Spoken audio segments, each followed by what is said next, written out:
dhulbahante ma yeelo dhulbahante saddex midna ma yeelo fardaha iyo geela iyo dhulka inta waa ku dhintaa dhulbahante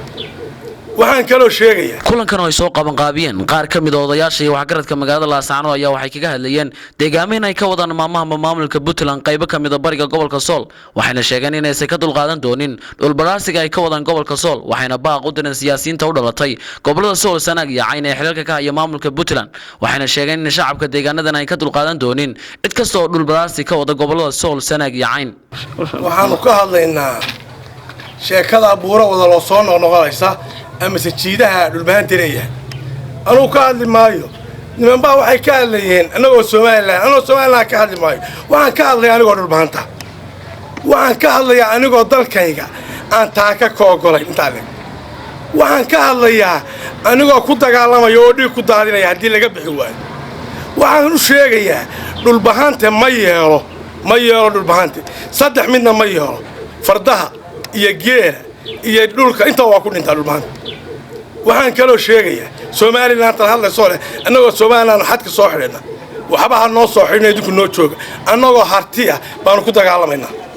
waana ku kala baxaynaa waana isku laynaynaa haddii ay diidaan inay ka joogaan dhalaamado waxbaa ka dhacaysa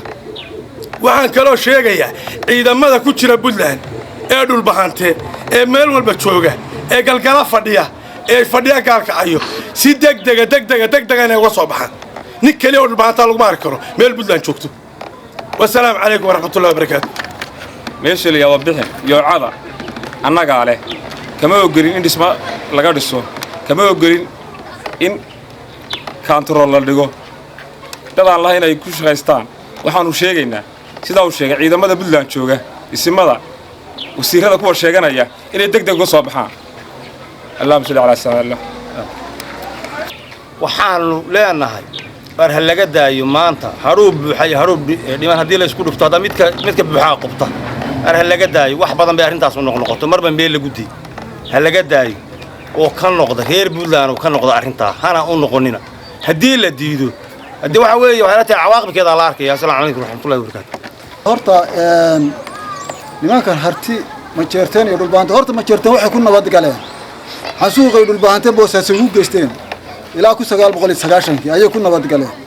ilaa maanta maalintaasna dhibaato dhulbaanta uu ka shaqeynayay maanta ayay yiraahdeen xasuuqii ay geysteen boosaasood aan dhulkan ku darsanno taa ma yeelayno bul ma ogolin nin inta waan ka samiray laakiin dhul aan ka sabrana ma jirto sida odayaashii hore sheegeenna ha ka soo baxeen ciidamada dhulbaanta iyo wasiirada dhulbaanta Puntland ku jira haas kaga soo baxeen ma jeerteen iyo dhulbaanta isku arkay dhulka arrin sidaas ku dhantay assalaamu alaykum warahmatullahi hadalhaynta u badan gobolka Sool ayaa ahayd maalmahan xaaladda ka jirta deegaanada Bixin iyo Wow halkaas oo ay deegaameen ka wadaan maamulka Puntland qayb ka mid ah gobolka Sool Maxamed Axmed Jaabac telefishinka caalamiga ee Kalsan magaalada Laascaanood